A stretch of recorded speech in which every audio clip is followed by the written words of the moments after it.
capítulo 6. Aqueles que puderem, Juízes, capítulo 6. A partir do primeiro verso.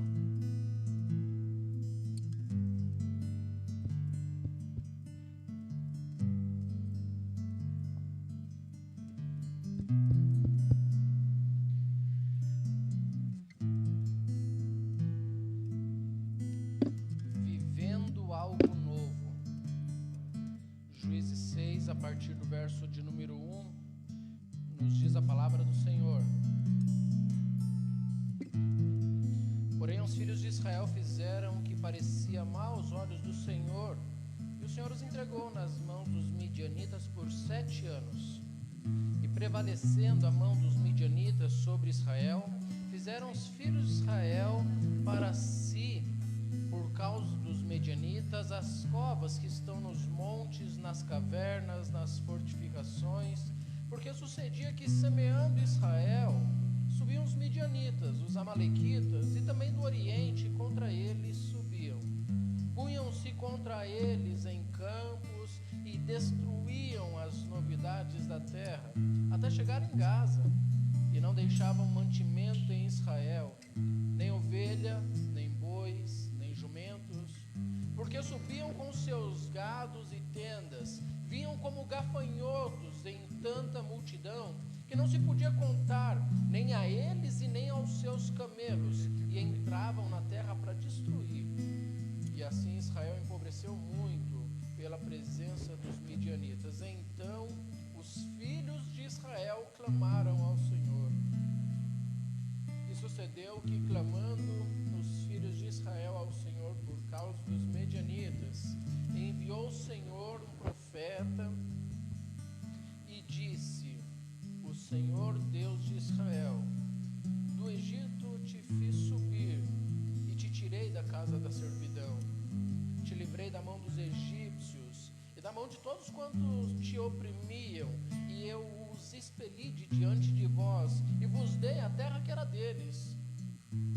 E vos disse: Eu sou o Senhor, o vosso Deus. Não temam os deuses dos amorreus, em cujas terras habitais. Mas vocês não deram ouvido à minha voz. Pai querido, Santo Eterno Deus, nós estamos na Tua presença. Nós viemos aqui, Deus, nesta manhã para ouvir a Tua voz. Nós temos Te louvado, nós temos Te adorado, exaltado o Teu nome com os nossos corações. E nós Te suplicamos, no nome santo de Cristo Jesus, fala conosco.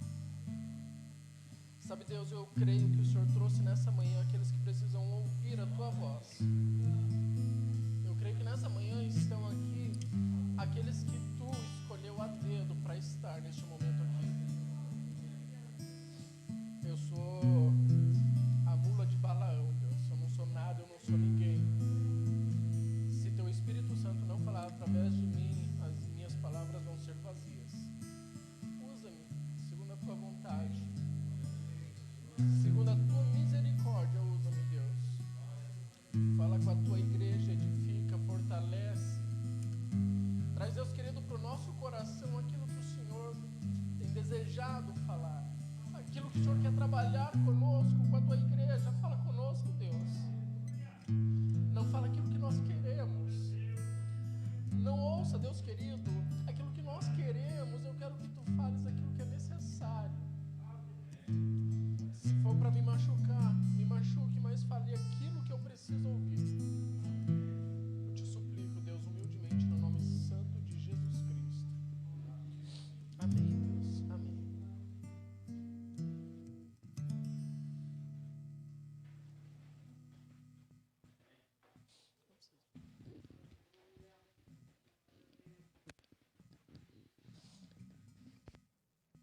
Eu ainda não cumprimentei a igreja, né? Cumprimento a todos com a paz do Senhor, amém? Amém. Motivo de muita alegria, imensa satisfação estar aqui. Eu acho que quando nós gostamos de fazer algo e você é convidado para fazer isso, você sente uma alegria muito grande, né? Então quero fazer questão de agradecer ao presbítero Valdemir, que me convidou. E eu amo pregar, gente, vocês não têm noção.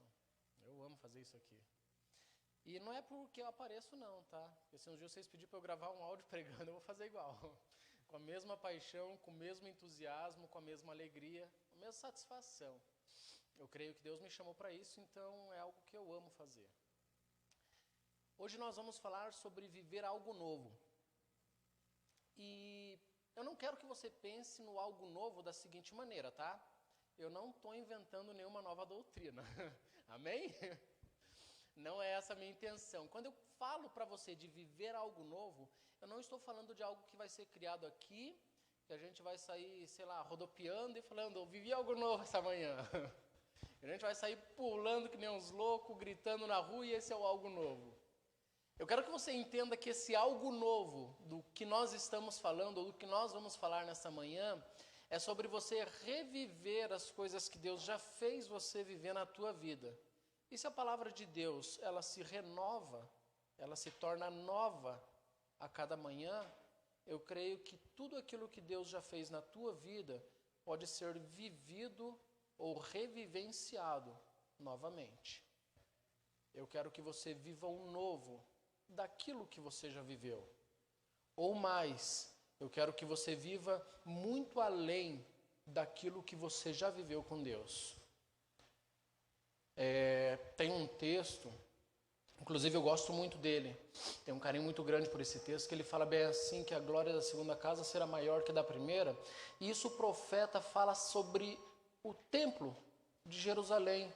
Ele é feito a primeira vez, ele é derrubado pelo Império Babilônico, sabe? E aí quando eles vão reconstruir pós-exílio, aí o profeta vai dizer assim, que a glória desta casa, que vai ser reconstruída, que vai ser levantada novamente, ela vai ser muito maior que a primeira. O templo que agora nós vamos reformar, vai ter uma glória superior àquele templo que Salomão construiu. Ok? E eu quero que talvez na tua vida você entenda que você pode viver a glória da segunda casa. Você pode viver a presença da segunda casa. O Espírito Santo pode trabalhar na tua vida muito mais do que ele já trabalhou em todos esses anos. Depende muito do que o Espírito Santo tem para fazer na tua vida, mas depende ainda mais do que você quer que ele faça através de você. Amém? Eu vou agora sim entrar no texto bíblico. Juízes capítulo 6, do verso 1 até o verso 10, que foi a leitura inicial, ele vai falar um pouquinho sobre o sofrimento de Israel. Sabe, Israel, ele fez o que era mal aos olhos de Deus. Meu irmão, por conta disso, Deus disse que eles iam sofrer. Por conta disso, eles estão passando por um momento de tribulação, de dificuldade.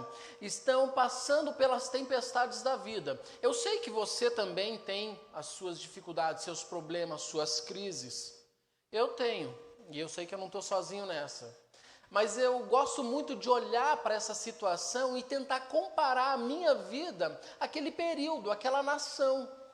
Sabe o que acontece? O que acontece é que a gente sofre um pouco, meses, e a gente chora, reclama, como o salmista, ele diz, Senhor, apressa-te em me socorrer. Às vezes nós estamos vivendo isso, sabe? E a gente não sofre tanto assim. Pelo menos não comparado ao que a nação de Israel está vivendo. Eles estão sofrendo por 7 anos. 7 anos é muito tempo. 7 anos é muita coisa. Só um minutinho.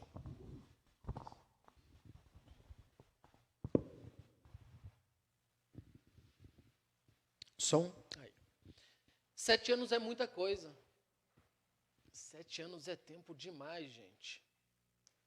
Sabe, eles preparavam a terra, eles plantavam a semente, quando a semente estava nascendo, estava brotando, que ia começar a produzir os frutos, vinham os midianitas, os amalequitas e todos os outros povos, acampavam próximo a Israel e ficava só esperando. Falaram, a hora que der fruta a gente entra. Eles entravam, roubavam o que podia, aí sobrava um pouco. Eles falam, não quero levar mais, já temos muito. O que a gente vai fazer? Vamos destruir, para eles não ficar com nada. Levava o que podia e destruía o resto. O texto diz que eles acabavam, destruíam as novidades, aquilo que era novo na terra. Às vezes eles tinham acabado de plantar, estava brotando, eles vinham e destruíam.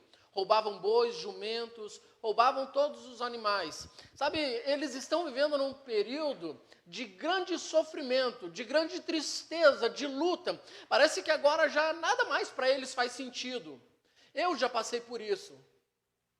De você olhar para a sua vida e falar, o que eu estou fazendo aqui? Qual que é o propósito da minha existência? Parece que está tudo dando errado. Parece que as coisas não caminham. E quando caminham, não é para frente, é para trás. A gente passa por isso, infelizmente. Passamos por dificuldades, por problemas. Mas muitas vezes a gente passa por essas dificuldades e por esses problemas por escolhas nossas. Esse que é o problema. Israel está passando por um perrengue, está passando por problemas e dificuldades. Mas o início do texto fala que Israel pecou, desagradou a Deus, e é por isso que eles estão entregues. Começa a analisar a tua vida, ou reanalisar o porquê você está passando pelo que você está passando. O que você pode fazer para mudar a realidade da tua história, o rumo da tua vida. O que você pode fazer? Não adianta agora você olhar para o que você fez e falar assim, eu vou mudar aquilo que eu fiz. Não dá mais para mudar. Passou. É daqui para frente. Amém? Aí o texto que foi lido no início, o texto de Juízes 6, a partir do verso 11, eu vou tentar trabalhar com a igreja apenas um verso, pelo menos fazer o desenvolvimento do nosso sermão em apenas um verso. Esse sermão, meus irmãos, ele é bastante velho, acho que é um dos primeiros sermões que eu preguei na minha vida, sabia? E é claro que todas as vezes a gente vai mudando alguma coisinha. No início dessa semana o pastor Luciano mandou uma mensagem, falou assim, Claudenir, a gente está com um esquema aqui de mensagens um pouco direcionadas sobre isso, aquilo outro. Eu falei assim, eu nem sabia, pastor, mas graças a Deus eu preparei uma mensagem assim. Glória a Deus por isso. Está mais ou menos nesse caminho aí, deixa comigo. E esse texto ele já falou comigo tantas e tantas vezes. Eu acho que a primeira vez que eu preguei essa mensagem aqui, eu devia ter uns 21, hoje com 33, já faz 12 anos. E é engraçado porque todas as vezes que eu falo sobre esse texto, eu vejo o quanto Deus ainda tem para fazer na minha vida. O quanto eu já mudei daquela primeira mensagem lá atrás, e o quanto eu ainda tenho para mudar. E eu gosto muito disso. O texto ele fala ali no verso 11, Juízes 6. Então o anjo do Senhor veio, assentou-se debaixo do carvalho que está em Ofra, que pertencia a Joás, a Biesrita, e Gideão seu filho. Ele estava malhando o trigo no lagar para salvar dos midianitas. Então o anjo do Senhor lhe apareceu e lhe disse, o Senhor é contigo, varão valoroso. Verso 13, mas Gideão lhe respondeu, Senhor meu, se o Senhor é conosco, por que nos acontece tudo isso? E o que é feito das tuas maravilhas que os nossos pais nos contaram, dizendo, não nos fez o Senhor subir do Egito? Porém agora o Senhor nos desamparou e nos entregou nas mãos dos midianitas. Gente, eu não consigo olhar para esse texto, para esse diálogo de Gideão com um anjo, e alguns vão dizer que esse anjo é o próprio Jesus, o anjo do Senhor. Eu não consigo imaginar esse texto sem sentir a mágoa, a dor, a tristeza, o luto que Gideão está vivendo. Ele está falando de um modo de quem já sofreu muito, de quem já perdeu a esperança, de quem não vê mais saída nem solução para o seu problema. Ele já não acredita mais em nada. Eu quero apenas acompanhar, se você puder deixar a tua Bíblia aberta, só no verso 13. Eu vou conversar contigo um pouquinho sobre este verso. em especial. Eu vou repartir, ou melhor, eu já reparti ele em 3 tópicos. E a primeira parte do verso diz assim: mas Gideão, Juízes 6, verso 13, mas Gideão lhe respondeu: ah, Senhor meu, se o Senhor é conosco, por que tudo isso nos sobreveio? Sabe o que ele está falando? Gideão, ele está falando assim: Deus não é conosco. É isso que Gideão está falando. Você já passou por um problema, por uma dificuldade, onde você fala assim: não é possível. Deus não está vendo. Não é possível que tudo isso está acontecendo comigo. Se Deus estivesse comigo, eu não passava por esse problemão, por essa baita dificuldade. Eu não ia passar, não. Deus não está comigo, eu tenho certeza disso. Eu não combinei nada com a minha mãe, mas ela está aqui, eu vou falar.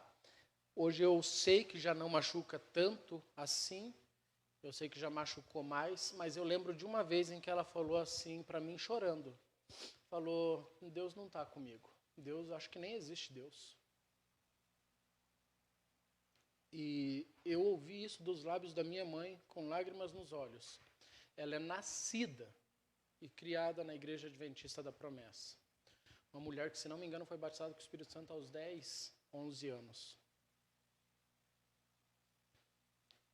Eu não sei, eu creio que vocês não conhecem a história, mas éramos em 3 filhos. E só sobrou eu, o mais velho. Os outros 2 morreu. Morreu um, depois de aproximadamente 3 anos, o outro faleceu. E nessa segunda vez, ela falou isso para mim chorando.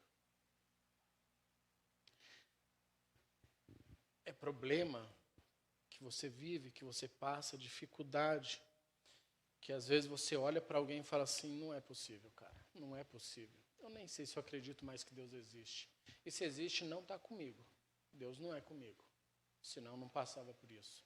Eu, que trabalho na igreja, que sirvo a Deus, que prego, que evangelizo, que dou aula, que canto, que sou ministro, por que está acontecendo comigo? Será que ele existe? Será que de fato está comigo? Às vezes é complicado, sabe? Gideão, ele está vivendo esse momento, onde ele olha para aquele anjo e fala: não está, não.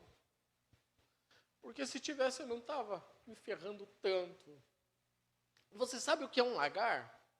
Um lagar, ele é um tanque grande, deve dar aproximadamente uns 3 metros, daqui na parede, redondo, com uma pequena inclinação, uma torneirinha aqui na ponta. Você coloca a uva dentro dele, você pisa nessa uva, esse caldo ele escorre, vira suco de uva. Aí, conforme os dias vão passando, esse suco de uva fermenta e se torna o vinho. Aqui o texto diz que Gideão ele estava no lagar, malhando trigo. Sabe o que é malhar trigo? É você pegar o trigo e bater nele, para sair todos os grãos, e depois você tem que descascar esse trigo, para daí sim você extrair aquele amido. Ele sabia que o lagar não era o lugar ideal para se malhar trigo. O lugar ideal para se malhar trigo é numa eira. Mas ele não tinha uma eira. Ele tinha um lagar. Sabe, talvez ele esteja falando assim: Deus, o lagar é escondido. A eira é lá no campo aberto. Eu tenho que fazer isso aqui, improvisar, para salvar esse alimento, porque senão os midianitas vêm e roubam. Vai acabar com a minha família, a família que, aliás, não é das melhores. Sabe quem é Manassés? Ele é da família de Manassés. Manassés é um dos filhos de José, José do Egito. Tinha 2 filhos, Efraim e Manassés. Manassés é o mais velho e Efraim o mais novo. Jacó vem para abençoar os 2. E na hora da bênção, o que ele faz? Ele dá a bênção da primogenitura para o Efraim, que é o mais novo. Manassés é o homem da bênção trocada. Ele era o mais velho e recebeu a bênção do mais novo. E agora ele fala assim: além de eu ser da família de Manassés, eu sou o mais novo da casa do meu pai. Eu não sou nada. Eu não sou ninguém. Eu estou lascado, sofrendo há 7 anos. Minha família é pobre. Eu estou numa pindaíba, filha da mãe. E tu, anjo, vem falar que Deus é comigo? Da onde? Não é. O silêncio de Deus não é a ausência de Deus. Decora isso e leva para a tua vida. Não é porque Deus está em silêncio que Ele está longe de você. Amém? O silêncio de Deus, ele é pedagógico. Essa que é a realidade. Eu tenho alguns exemplos aqui, eu quero que você tente entender, ou pelo menos acompanhar a minha linha de raciocínio. Um dia, a gente vai passar por dificuldades e problemas. E um dia, alguns discípulos estão dentro de um barco, ok? Eles estão prestes a submergir, o barco está prestes a afundar. Jesus, ele sai da oração dele, vem caminhando sobre as águas. Se você quiser depois abrir a tua Bíblia, fique à vontade, vai estar em Mateus capítulo 12, diz que enquanto Jesus vinha andando sobre o mar, as águas, as ondas castigavam o barco, porque o vento era contrário. É exatamente isso que o texto fala. O vento era contrário. Decora isso. É contrário a quem? A vontade de Deus? Nunca. Se ele era contrário, não era a vontade de Deus. Deus estava querendo ensinar.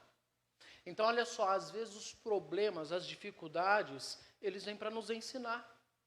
Essa que é a grande realidade. Às vezes tu está passando por um problema incrível, que você nunca passou antes, que você acha que não vai suportar, mas Deus está te ensinando. É em meio à tempestade que Ele te ensina. É em meio à tempestade que nós aprendemos a viver com Deus, a ter mais intimidade com Deus. Um outro ponto muito interessante é que os problemas e as dificuldades acontecem muitas e muitas vezes por conta da correção. É o caso que está acontecendo aqui. Aliás, foi falado na escola bíblica, o período de Juízes é exatamente isso. O povo peca, Deus castiga. Levanta um líder, porque o povo se arrepende e clama. Só que quando esse líder para de liderar, o povo peca novamente. Deus faz o quê? Castiga de novo.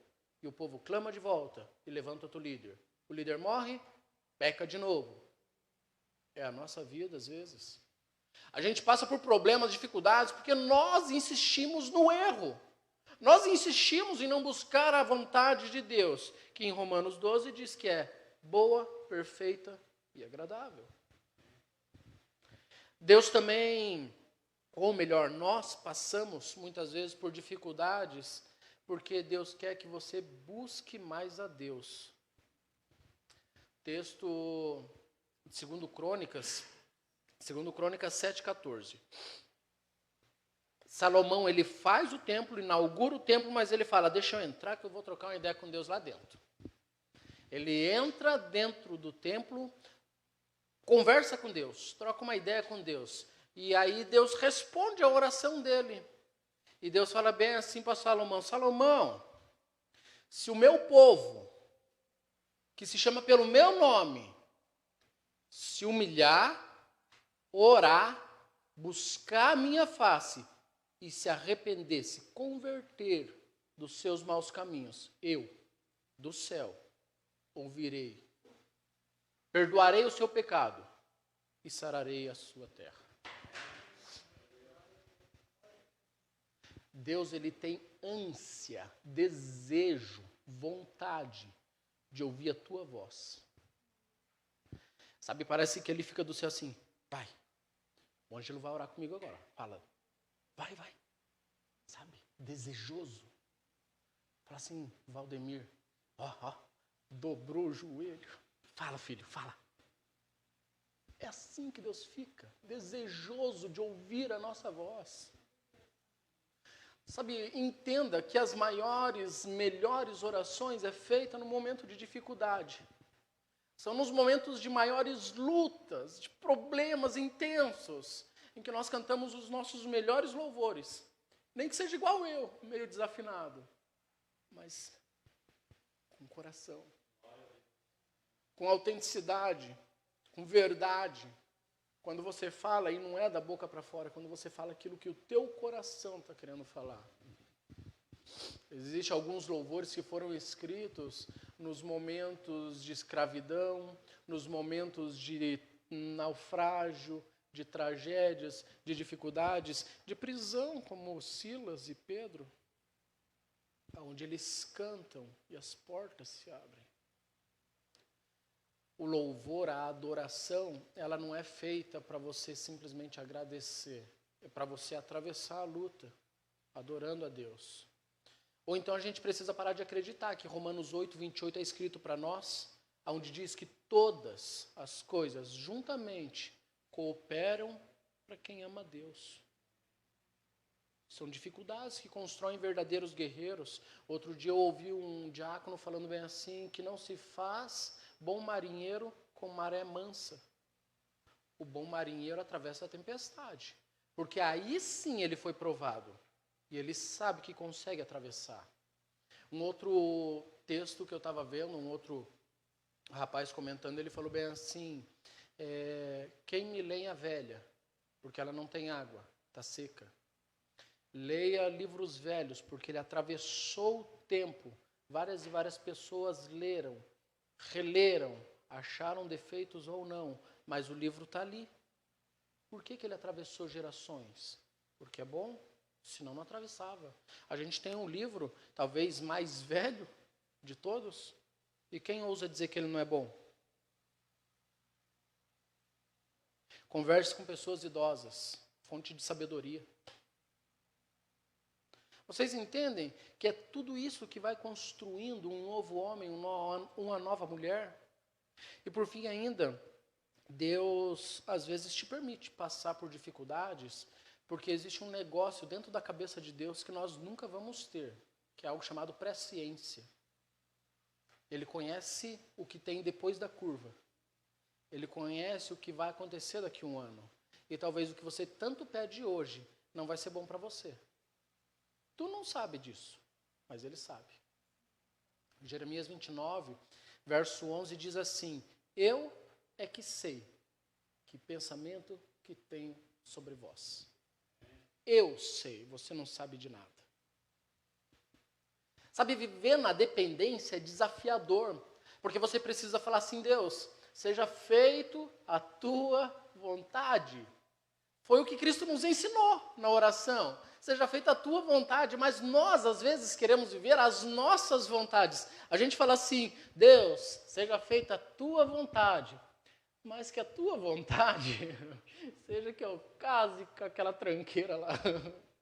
Não é a vontade dele. Eu quero, Deus, a tua vontade, mas tomara que a tua vontade seja que eu vá trabalhar naquele emprego. Não é a vontade dele. Sabe, viver na dependência de Deus é entender que, indiferentemente do que você possa achar do que está por vir, está sobre o domínio de Deus. E Ele escolhe o que é melhor para a tua vida. Não melhor financeiramente, às vezes não. Não é melhor, às vezes, para o teu tempo. Às vezes não é o melhor. Às vezes não é o ideal do que você queria. Mas é o ideal do que Deus planejou para a tua vida. E por isso eu digo, é sem dúvida alguma o melhor que Deus tem para você. Amém? Vamos seguir um pouquinho no texto. Misericórdia, que hora que é isso? Deixa eu acelerar um pouquinho, tá? A parte 2 do verso 13, Juízes 6, diz assim, e o que é feito de todas as maravilhas que nossos pais nos contaram, dizendo, não nos fez subir o Senhor do Egito? Olha só, agora ele primeiro fala assim, Deus não está comigo. E agora ele vai falar assim, Deus não opera mais, hoje, nos meus dias e em meu tempo. Deus não faz mais.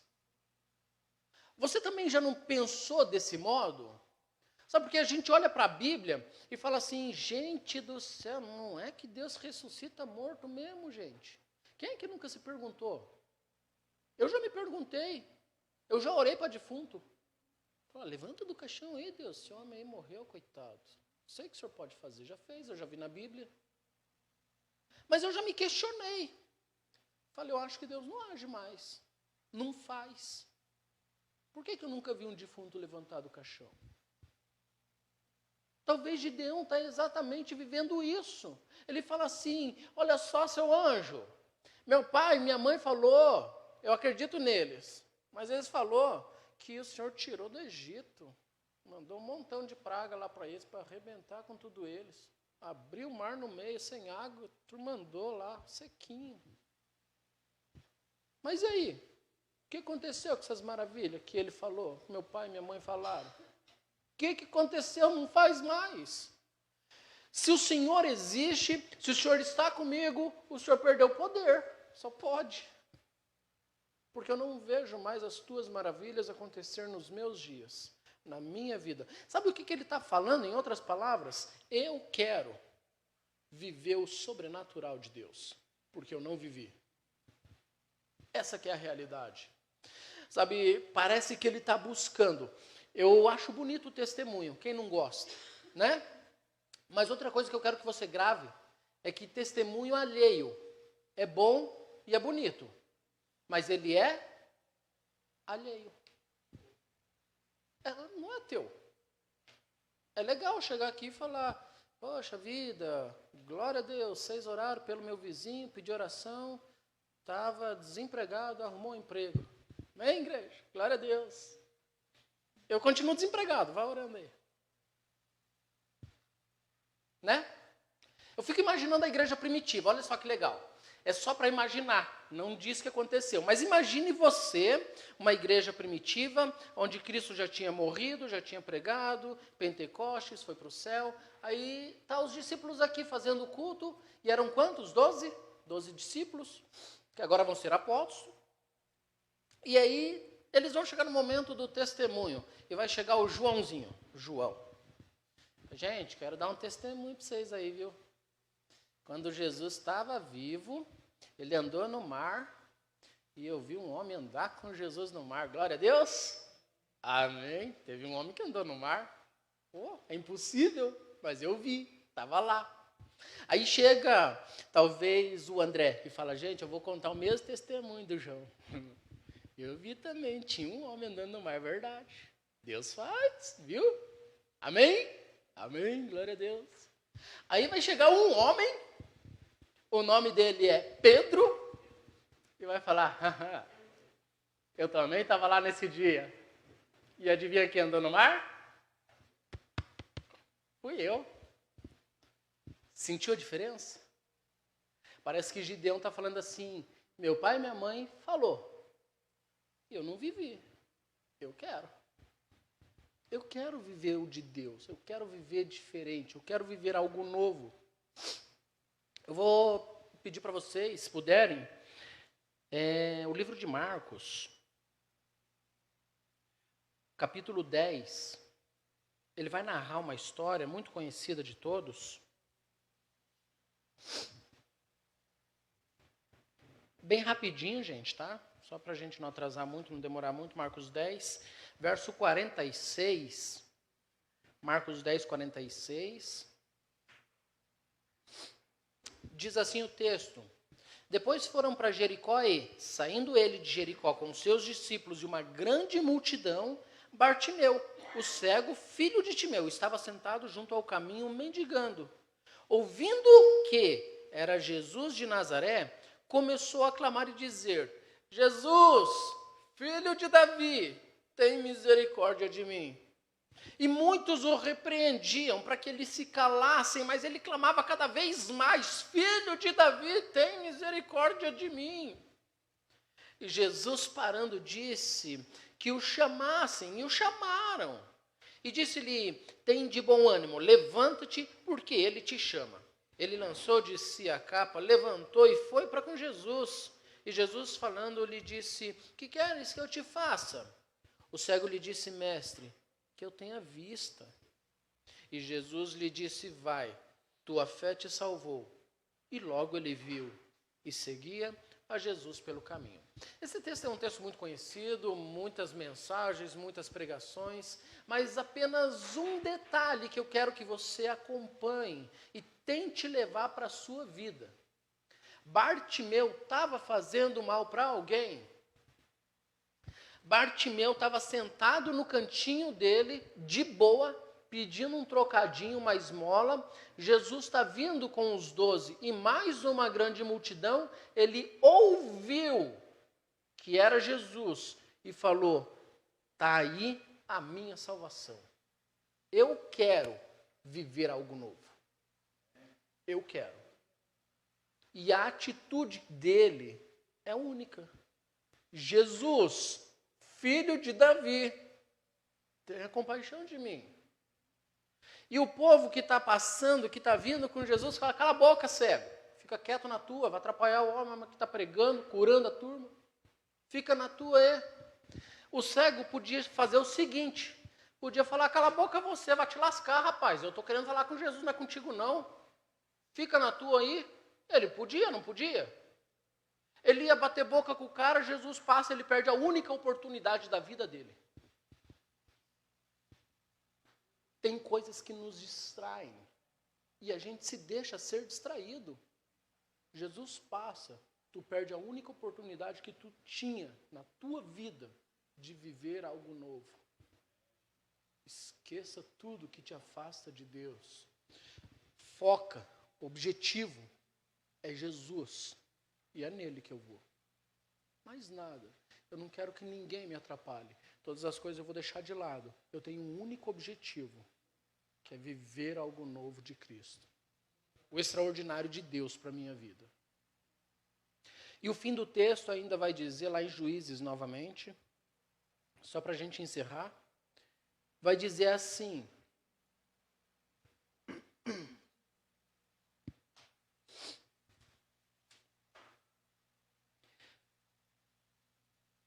porém, agora o Senhor nos abandonou e nos entregou nas mãos dos midianitas. Essa parte final do texto, Gideão, ele está dizendo assim: porém agora Deus nos desamparou. Deus me abandonou. É isso que ele está falando. Qual que é o pior abandono que o ser humano pode viver? Esses dias eu perguntei para minha esposa, estava terminando de preparar a mensagem, e eu falei: cara, vou fazer essa pergunta só para ver qual que é a resposta dela. E qual que é, de fato, o pior abandono? O pior abandono é aquele da pessoa que você mais ama e que você menos espera que te abandone. É ou não é? Você fala assim: amo demais a fulano de tal, e ela jamais vai me abandonar. E aí um dia, o que ela faz? Me abandona. É isso que Gideão está falando. Deus, eu amo ele de paixão. Nunca acreditei que ele fosse capaz de fazer isso. Mas ele me abandonou, me desamparou, me largou aqui. E agora a gente vai morrer tudo nós. Não tem o que fazer. Talvez aquela viúva lá de Naim, ela está andando com o seu filho, não tinha marido, agora não tem mais filho, uma galera atrás dela chorando e ela carregando o caixão ali, nem segurar no caixão ela quis. Ela está andando na frente, que é nem para ver o filho dela morto, está ali atrás. E ela vai caminhando. Imagina como é que não está o coração dessa mulher. Ela deve estar pensando o que a minha mãe pensou: Deus me abandonou, Deus não está comigo, Ele não existe, se existe não tem poder, e se tem poder agora Ele está me largando aqui. E aí essa mulher andando, Cristo está vindo com a maloquinha dele, com os 12. E ele vê essa cena. Ele encosta no caixão e fala: para, a mulher está chorando. E ele fala assim: não chores. Gente, a mulher perdeu o marido e perdeu o filho. Como assim não é para chorar? Você está maluco? Tem mais é que chorar. Tem mais é que sofrer, sentir a dor que você está sentindo. Ela podia olhar para Jesus e falar: tu não sabe o que eu estou passando. Tu não sabe a dor que eu estou sentindo. E tu vem mandar eu não chorar?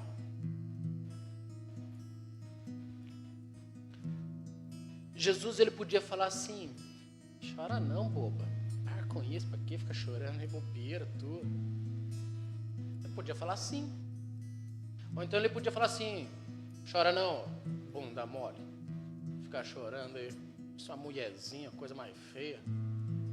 Podia falar assim também, não podia? Mas ele olha dentro do olho dela e fala assim, ó, não chores, eu estou contigo. Eu não te abandonei, não. Eu estou no teu problema com você. Você não está sozinho. Vou pedir para o grupo de louvor vir à frente, se possível.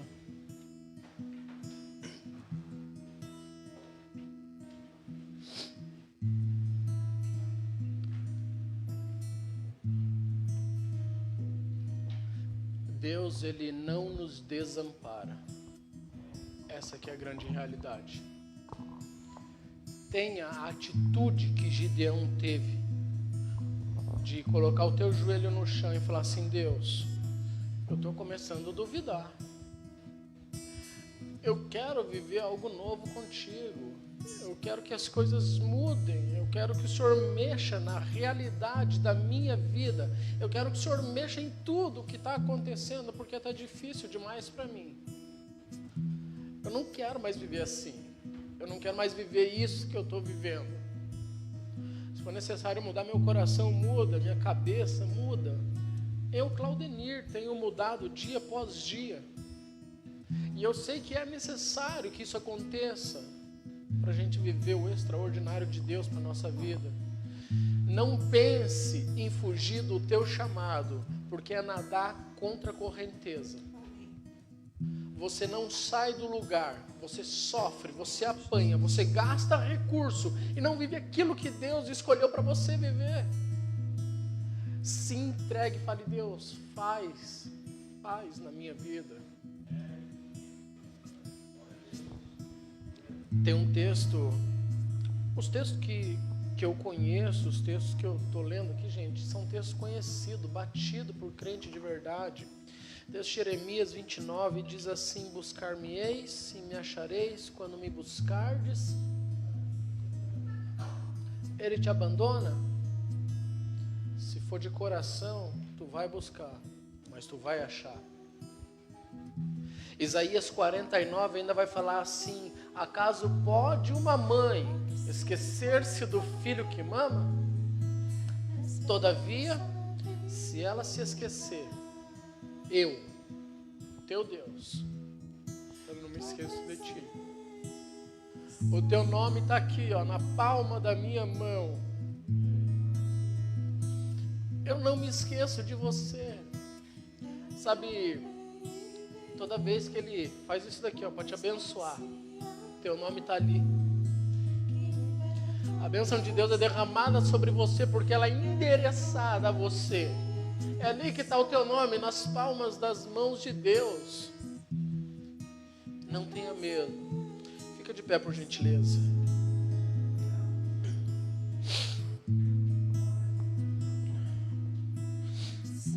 Pai querido, Santo Eterno Deus,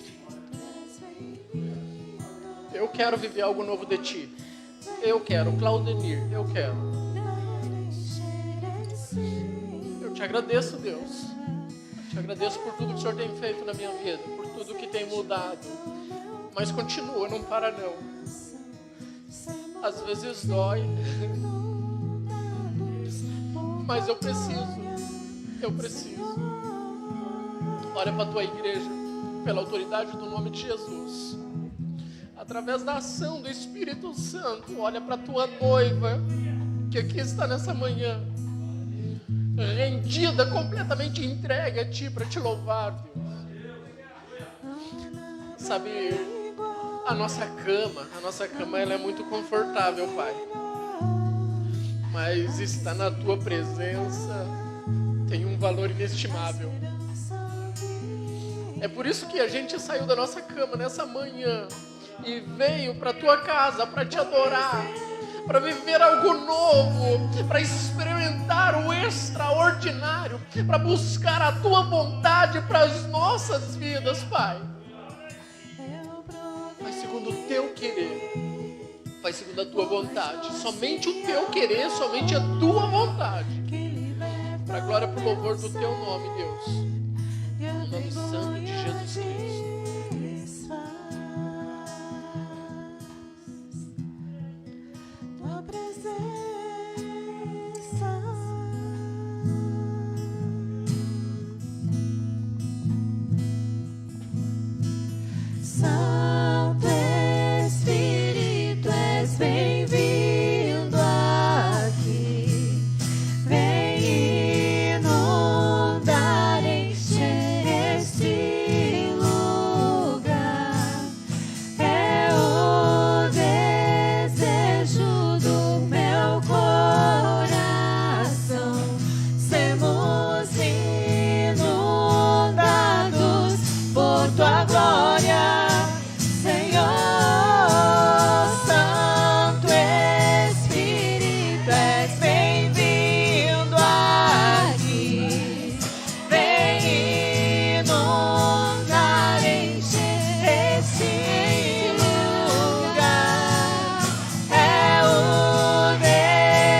nome, Deus.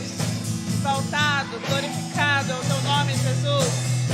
És bem-vindo aqui, Espírito Santo do Senhor, Todo-Poderoso, toda glória. Seja adorado, Deus. Rendemos a Ti a nossa adoração.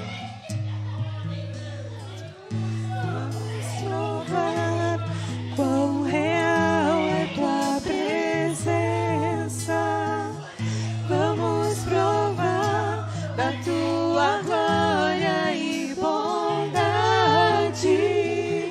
Vamos provar quão real é tua presença, vamos provar da tua glória e bondade.